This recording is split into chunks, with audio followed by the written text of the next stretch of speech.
আমরা আছি বাংলাদেশের পার্বত্য অঞ্চল, পার্বত্য চট্টগ্রামের খাগড়াছড়ি জেলার মানিকছড়ি উপজেলার তিনটহরি ইউনিয়নে।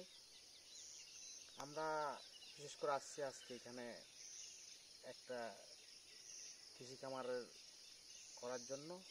এখানে আমার মামা সর্দার আলহাজ এনামুল হক ওনার এক বাগান আসছি। মামা, আপনার কাছে একটা প্রশ্ন করতেছি, আমরা এই জিনিসটা কি? এই জিনিসটা হচ্ছে বস্তার মধ্যে আদা চাষ। বস্তার মধ্যে আমরা আদা চাষ করি। আমরা আগে এরকম মাঠে করতাম, ওখানে পরিচর্যা বেশি হতো এবং সময় বেশি লাগতো। এখানে এখন আমরা সার বীজ সব কিছু এক জায়গায় দিয়ে এখানে যখন আমরা বীজটা দিয়ে দিচ্ছি, এটা আগামী 9-10 মাসের মধ্যে আমাদের ফলনটা চলে আসবে।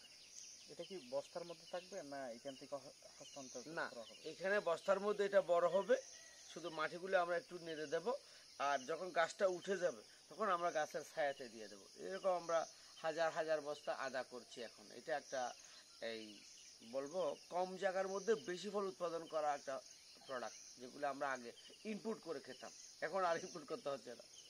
আমরা তো বাংলাদেশ তো বাইরে বহির্বিশ্ব থেকে আদা ইনপুট করে, এটা আমরা জানি।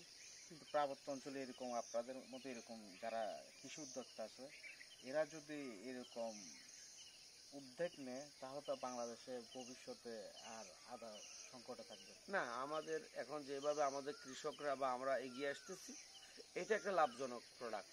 অর্থাৎ প্রতি বস্তাতে যদি 1 কেজি বা 1.5 কেজিও যদি আমরা পাই, যদি জাত ভেজে কোনো কোনো সাথে 1 কেজি 700 গ্রামও পেতে পারি, তাহলে আমাদের যদি প্রতি ফার্মার যদি 5000 ব্যাগ করে, তাহলে ওর কাছে যে অনায়াসে 6000-7000 কেজি আদা উৎপাদন হবে এবং ও লাভবান হচ্ছে। সেই জন্য এখানে আমরা এই পাশে কিছু করছি, অন্য পাশে কিছু করছি। এবার এগুলো একটু দেখাইতে পারেন, এখানে অনেকগুলো আছে। আমরা ওইদিকে একটু আসি। এগুলো এভাবে আমাদের অনেকগুলো বস্তা আছে।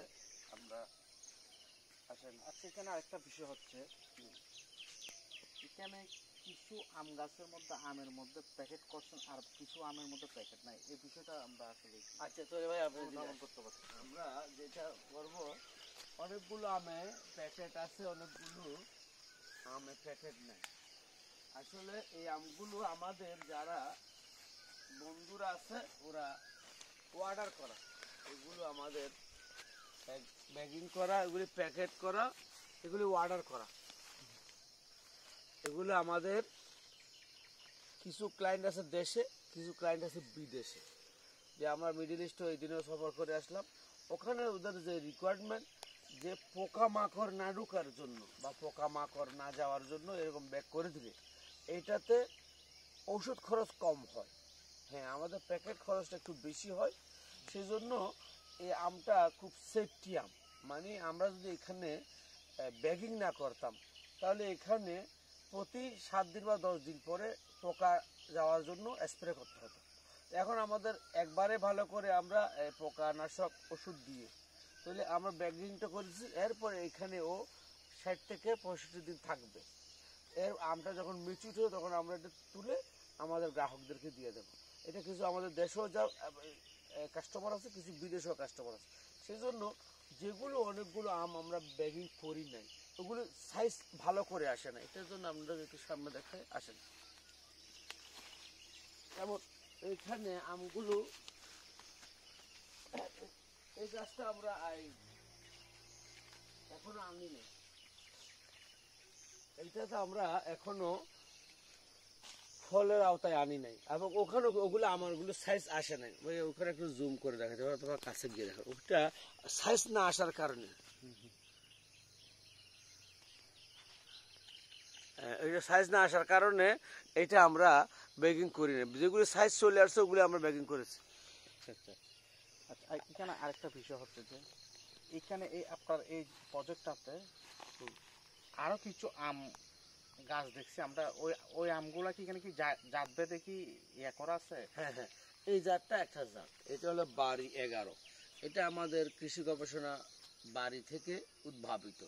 এটা একটু লেট ভ্যারাইটি, মানে এটা আমাদের যে 12 মাসি কাঠিমনটা, ওইটার 3 মাস পর এটা ফুল আসে। অর্থাৎ ওইটা এখন বড় হয়ে গেছে, এখন এটা ফুল আসতেছে। অর্থাৎ আমাদের এই আমটা যখন বাজারে থাকবে ওইটা 3 মাস পরে ওইটা আসবে। ওই জন্য আমাদের এখানে যে আমগুলো আছে এগুলো খুব ডিমান্ডেবল আম, মানে দামি আম, যেগুলো যখন বাজারে অ্যাভেলেবেল আম থাকবে না তখন আমাদের কাছে আম থাকবে। এখানে এই গাছের একটা বৈশিষ্ট্য হলো, এই গাছে একটা কিছু গাছে ফুল আসবে, কিছু গাছে ফল আসবে। যেমন এখানে অনেকগুলো ফুল আসতেছে, এইখানে অনেকগুলো ফুল, ওই গাছটাতে দেখেন ওখানে ফলও আছে ফুলও আছে, অর্থাৎ কিছু গাছে ফুল আছে কিছু গাছে ফলও আছে, এদিকে আছে। মানে একে গাছে ফল ফল আছে এবং ফুল আছে। এখানে এটা বড় হয়ে গেছে, এটা হয়তো আগামী 30 দিন বা 35 দিন পর আমরা হারভেস্ট করব। আর এটা ফুল আসতেছে, এটা আগামী 5 মাস পরে আমরা ফল পাবো। এই আমটা বের হয়ে যাওয়ার পর আবার আম আসবে না? মানে এটা চলমান প্রক্রিয়া। অর্থাৎ কিছু আম আমরা পেকে যাবে, কিছু গুটি হবে, কিছু আবার নতুন করে ফুল আসবে। এটা 12 মাসিক আম গাছের একটা বৈশিষ্ট্য। এখানে আরেকটা বিষয় লক্ষ্য করা যায়, আপনাদের এখানে এখানে তো অনেক মানে আমের অনেক গাছ আছে, অনেক জাতভেদা গাছ আছে। আচ্ছা, এই এই এই আমগুলা কি সরাসরি এখান থেকে বাগান থেকে সরাসরি কি দেশের বাইরে বা বাংলাদেশের সমগ্র বাংলাদেশে কি ইয়া হবে? হ্যাঁ, আমাদের যারা গ্রাহক আছে তারা যারা অর্ডার করলে ওরা এখান থেকে আমরা ওখানে পৌঁছাই দিই। যারা আমাদের পার্মানেন্ট কাস্টমার আছে বা যারা আমাদেরকে নিয়মিত আম নিয়ে যায়, ওরা অ্যাডভান্স অর্ডার করা আছে যে আমাকে 40 কেজি আম দেবেন, কেউ 100 কেজি দেবেন, কেউ 200 কেজি দেবেন। ওইভাবে ওদের বাড়িতে আমরা পৌঁছাই দিই। আর যারা আমাদের বিদেশি ক্লায়েন্ট আছে ওগুলো আমরা ওদের সাথে এক্সপোর্ট করে দিই। আমরা এই কৃষি মন্ত্রণালয়ের সাথে আমাদের সাথে যেটা আলোচনা হয়েছে যে আমাদের আমগুলো যদি কৃষি মন্ত্রণালয় নিয়ন্ত্রণ করে, কৃষি অফিস নিয়ন্ত্রণ করে, ওরা ওদের কিছু কাস্টমার আছে, ওদের আমগুলো আমরা দিয়ে দিতে হয়। এই জন্য বেশিরভাগ আমরা এই আমাদের কৃষি অফিসের মাধ্যমে দিয়ে দিই এবং আমাদের কিছু ক্লায়েন্ট যারা আছে ওদের মাধ্যমে দিয়ে দিই।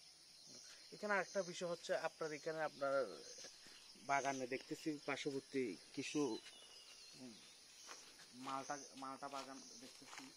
আসলে এই মালটাগুলো তুই শেষে গিয়ে হারিয়ে গেলেন।